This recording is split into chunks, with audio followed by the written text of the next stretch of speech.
Guys 2 साल के बाद फॉर्मूला वन लौट आया है मरीना बे सर्किट पे सिंगापुर ग्रांड प्री के लिए। आज इसी के बारे में बात करते हैं जो इस वीक होने वाली है।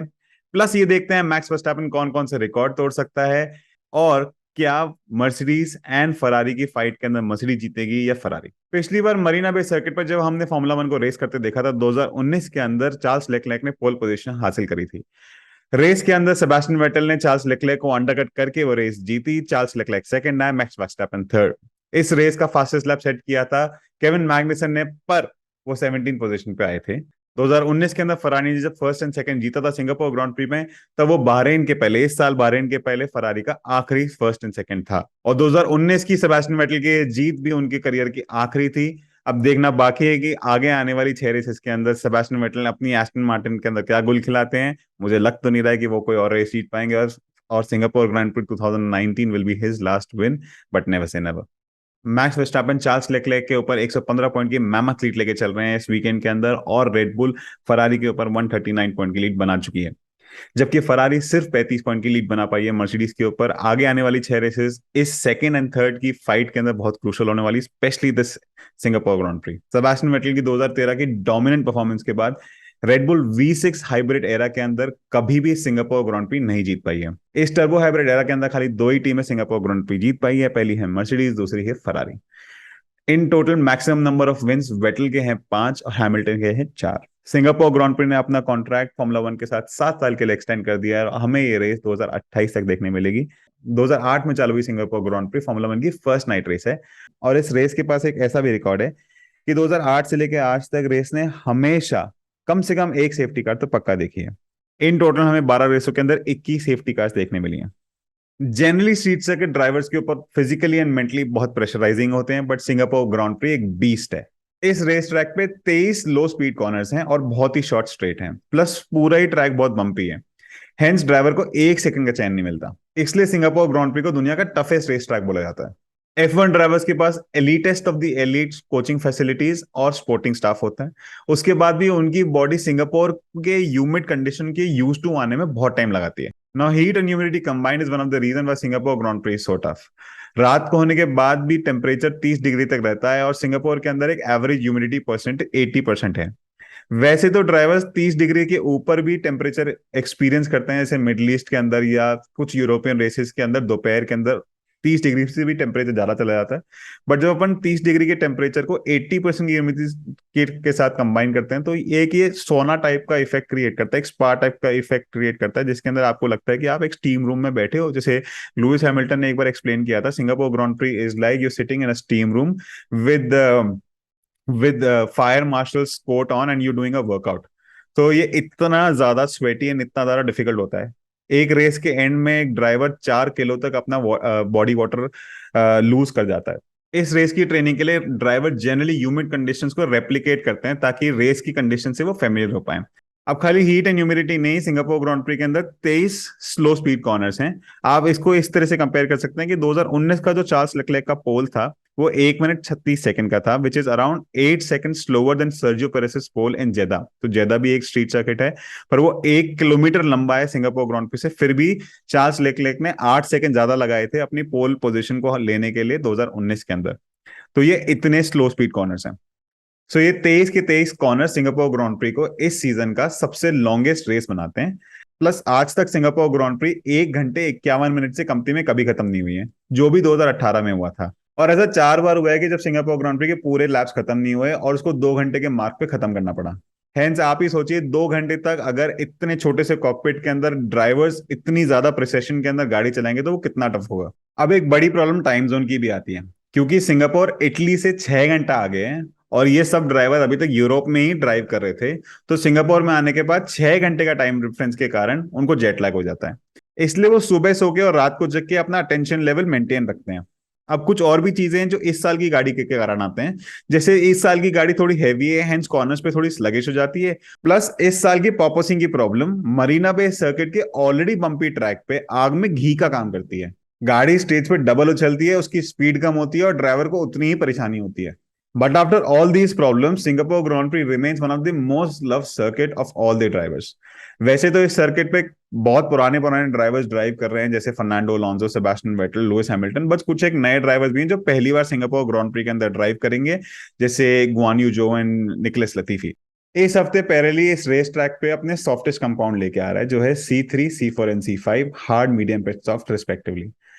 इस ट्रैक के ऊपर ओवरटेकिंग भी बहुत डिफिकल्ट होती है। ये क्यों है? क्योंकि क्या है कि रन ऑफ एरिया इतना है नहीं ट्रैक के ऊपर, प्लस इतने सारे कॉर्नर्स हैं और छोटे स्ट्रेट्स हैं। तो ड्राइवर का क्या है, उसके दिमाग में है ना, रिस्क एंड रिवॉर्ड रेशियो चलता रहता है कि अगर मैं यहाँ से ओवरटेक करूंगा, गाड़ी भिड़ जाएगी तो मेरी गाड़ी जाएगी और DNF हो जाएगा, .0 मिलेंगे। अब 2008 से आज तक हमने देखा है कि सिंगापुर ग्रांड प्री जनरली एक सिंगल स्केड्यूल पिट स्टॉप पे काम करती है। पिछले साल की विनिंग स्ट्रैटेजी थी सॉफ्ट से हार्ड पे। इस साल भी हमको यही देखने शायद मिल सकती है। प्लस ये सिचुएशन कभी कांस्टेंट नहीं रहती, डिपेंड करता है सेफ्टी कार पहले आती है या बाद में, क्योंकि आएगी तो वो जरूर। अब क्या है कि ये एक स्ट्रीट सर्किट है, प्लस 3 साल से यहाँ पे रेस नहीं हुई है, तो क्या है, ट्रैक पे रबड़ बहुत कम हो गया है, हेंस ट्रैक एवोल्यूशन बहुत होने वाला है। हम Q1 से Q3 में देखेंगे कि भाई टाइमिंग्स के अंदर ही 1.5 से 2 सेकंड का फर्क पड़ने वाला है। प्लस ये हर ड्राइवर के लिए इंपॉर्टेंट है कि वो संडे की रेस के लिए पोल पोजीशन हासिल कर ले, first because of the obvious reason, अब अगर आगे खड़े हो गए तो जीतना ज्यादा चांसेस होंगे। बट उसके अलावा भी सिंगापुर ग्रांड प्री के अंदर, जैसे अपन नई बात करें, कि वो ओवरटेक करना इतना डिफिकल्ट है, इतने पतले पतले स्ट्रेट्स और इतने टाइट कॉर्नर्स हैं कि ओवरटेक करने में आदमी 10 बार सोचता है। हेंस आगे खड़े रहोगे तो टेंशन कम होगी। अब इस हफ्ते और जापानीज ग्रांड प्री के अंदर मैक्लेरन एक नई लिवरी के साथ आई है, जो बहुत ही कूल साइबर पंक स्टाइल के अंदर है। भाई मुझे तो बहुत सुंदर लग रही है, आप कमेंट में बताइएगा आपको कैसी लग रही है।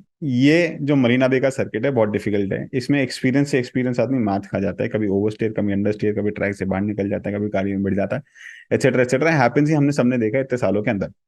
उसके अलावा हमने रेड बुल की टीम के अंदर स्पेशली गाड़ी के अंदर क्रैक्स देखने मिले, हमको उनके रिलायबिलिटी में क्रैक्स देखने मिले कल, जब चेको पेरेस की गाड़ी के अंदर इंजन प्रॉब्लम्स हो गए, मैक्स की गाड़ी को सेटअप चेंजेस में करने में टाइम लग गया, पियर गैसली के एयर बॉक्स में आग लग गई जो एस्टन मार्टिन वालों ने बुझाई। तो यार ये सब चलता रहता है, आई अंडरस्टैंड। अब देखो मेरे क्वालिफाइंग एंड रेस के रियलिस्टिक प्रोडिक्शंस तो ये होने वाले हैं कि चार्ल्स जो है ना, वो पोल पोजीशन ले जाएगा हर बार की तरह, but max Verstappen, Russell and Charles खड़े होंगे पोडियम के ऊपर। एल्पिन ने अपनी गाड़ी को एक बहुत अच्छा पॉजिटिव डायरेक्शन के अंदर अपग्रेड दिया है, जिसके कारण मुझे लगता है वो इस रेस के अंदर भी बेस्ट ऑफ द रेस्ट रहेंगे और वो अपनी फोर्थ पोजीशन बना के रखेंगे अपने कंस्ट्रक्टर चैंपियनशिप के अंदर। पर मैक्लेरन की ये रेस अच्छी जाने नहीं वाली है, इनकी जो नई लिवरी है उससे कोई ज्यादा फर्क पड़ने वाला नहीं है, इनका रेस फॉर्म अच्छा नहीं रहेगा। क्रैशेस के अंदर मुझे लगता है कि लतीफी, शूमाकर, रिकार्डो या गुआनिजो, इन चारों में से कोई ना कोई एक तो पक्का बढ़ने वाला है। अब एक नजर डालते हैं कि अगली 6 रेसेस के अंदर मैक्स वर्स्टैपेन कौन कौन से रिकॉर्ड तोड़ सकते हैं। सबसे पहला record, most wins in a season which is held by Schumacher and Vettel, that is 13। अभी तक 16 रेसेस के अंदर मैक्स 11 जीत चुका है। आगे आने वाली 6 रेसेस के अंदर मुझे लगता है मोस्ट डेफिनेटली तोड़ ही देगा। ये रहेगा कुछ ना कुछ 14 या 15 रेसेस। अब अगला है biggest gap to the second place which is held by Sebastian Vettel with 155 points that I think he scored against Fernando Alonso in the season 2013. Max Verstappen is currently at 116, 39 points are remaining. I think with the form that Ferrari is in right now, he can break it, but not by much. He'll break the record by 7 to 8 points. Let's see what happens. अब अगला बेट अब अगला record फिर Sebastian Vettel का है, जब उन्होंने 9 consecutive races जीती थी 2013 के अंदर, I think from Belgium to Brazil. क्या मैक्स वर्स्टैपेन इसको इक्वल या सरपास कर सकते हैं? अभी तक मैक्स के पास 5 विंस हैं, जो हैं फ्रांस, हंगरी, बेल्जियम, नेदरलैंड्स और इटली के अंदर। आगे आने वाली 6 रेसेस में से क्या वो पहली 4 या 5 जीत सकते हैं? तो ये रिकॉर्ड रीराइट हो जाएगा। जो है Singapore, Japan, US, Mexico, Brazil and Abu Dhabi, I think yes, कम से कम इक्वल तो कर ही लेगा। कैसे? क्योंकि आप देखो कि रेडबुल के पास वो गाड़ी है जो उसको ऑलमोस्ट हर ट्रैक पे फास्ट बनाती है। दूसरा, मैक्स के पास वो मोमेंटम है, सब कुछ उनके पास चल रहा है, सब कुछ उनके लिए सही चल रहा है, चाहे वो पीछे भी खड़े होते हैं तो भी आगे आ जाके रेस जीत लेते हैं। मेरे को नहीं लगता कि उन्होंने चार्ल्स लेक्लेयर से कितने कम क्वालिफाइंग के अंदर पोल्स पोजीशन जीते हैं, बट वो रेस पेस उनकी बहुत ही अच्छी है एंड वो हो सकता है कि वो जीत ही जाए ऑलमोस्ट हर सेट के ऊपर। अब देखो, इक्वल तो करने का मुझे लगता है, सरपास करेंगे नहीं करेंगे अपन देखेंगे। अब अगला रिकॉर्ड है लुइस हैमिल्टन का, जब उन्होंने most points in a season कमाए थे 2019 के अंदर, 413 पॉइंट्स। क्या मैक्स वर्स्टैपेन इसको सरपास कर सकते हैं? अब जैसे मैंने बोल ही दिया है कि भाई अगली 4 रेसेस जीतेगा तो 100 पॉइंट तो वैसे ही हो गए। अभी वो 335 पे खड़ा है, तो वो 435 तो वैसे ही कमा लेगा। तो हाँ, मैं तो बोल ही रहा हूँ इस पॉइंट को। अब अगला रिकॉर्ड मैक्स वर्स्टैपेन खुद का ही है, जब वो 2021 के अंदर 18 पोडियम पे खड़े हुए थे। 18 पोडियम, भाई साहब क्या मैमथ रिकॉर्ड है, 18 पोडियम। मतलब आप देखिए, पिछले साल 2021 के अंदर हमारे हमने 22 रेसें देखी थी, 22 में से 18 पोडियम पे तो यही खड़ा हो गया था। Anyways, but anyways, coming back to 2022 season, आगे आने वाली 6 रेसेस में क्या मैक्स वर्स्टैपेन 5 से ऊपर पोडियम पे खड़े होंगे? हो सकता है। पहली 4 तो अपन जिता ही रहे हैं, उसके बाद 2 रेसेस के अंदर एक पोडियम लेना क्या बड़ी बात है। तो हाँ, इक्वल तो कर ही सकता है। अब एनीवेज, लास्ट बात कर लेते हैं फरारी और मर्सिडीज की। क्या फरारी मर्सिडीज को पिछाड़ सकती है अगली 6 रेसेस के अंदर, including tomorrow Singapore grand pre? भाई मुझे नहीं लगता कि फरारी हरा पाएगी। मुझे लगता है कि मर्सिडीज अपनी कंसिस्टेंसी से, अपनी रेस स्किल्स और अपनी टैक्टिक्स से फरारी को ओवरलैप कर लेगी। प्लस फरारी जो ऑपरेशनल ब्लंडर्स कर रही है उसको वो करती रहेगी। मतलब जब तक है ना इनके सिस्टम के अंदर कुछ चेंज नहीं होता ना फरारी के, तब तक है ना वो ऐसी गलतियां करते रहेंगे मुझे लगता है। प्लस रिलायबिलिटी फरारी के लिए एक बड़ी प्रॉब्लम है। Single lap pace is a different thing, पूरी लैप प्लस आप देखो 2 घंटे की रेस के अंदर वो कोई फकअप नहीं करेंगे, मेरी कोई गारंटी नहीं है। तो मुझे लगता है कि हाँ, Mercedes will come second in the constructors championship at the end of 2022 season, and Ferrari will come third. This is my prediction. अब आप मुझे कमेंट्स में बताइए, सिंगापुर ग्रांड प्री कौन जीतने वाला है, प्लस मैक्स वर्स्टैपेन कितने रिकॉर्ड्स तोड़ेगा इस सीजन के एंड के अंदर। अगर आपको ये वीडियो पसंद आया तो अपने पसंद मुझे लाइक्स के फॉर्म में कन्वर्ट करके प्लीज लाइक करके बताइए। प्लस इस चैनल को सब्सक्राइब करिए अगर आपको मुझे वापस देखते रहना है तो। Until the next time, please take care of yourself.